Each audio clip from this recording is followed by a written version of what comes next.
Welcome back to part 4 of snacks with upma. So అవన్నీ ఎలా చేసానో చూపించాను కదా, బాల్స్గా కట్లెట్స్గా.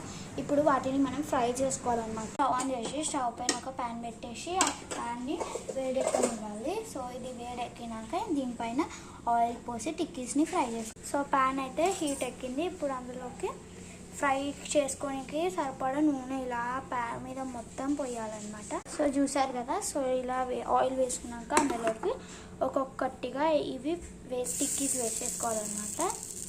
సో ఇలా ఒక 2 minutes పెట్టి ఫ్లిప్ చేసుకోవాలన్నమాట. ఇంకొక సైడ్ ఫ్రై కానీకి ఆయిల్ పోసుకొని వీటిని ఫ్రై చేసుకోవాలి. సో ఇలా అన్నిటిని ఫ్రై చేసుకోవాలన్నమాట. వీటి టేస్ట్ని నెక్స్ట్ పార్ట్లో పెడతాను. Please like, share and subscribe to my channel. చూసినా కానీ ఎవరు సబ్స్క్రైబ్ చేస్తలేరు, లైక్ చేస్తలేరు. Please guys. సో దీని టేస్ట్ నేను నెక్స్ట్ పార్ట్లో పెడతాను. Wait for that part. By.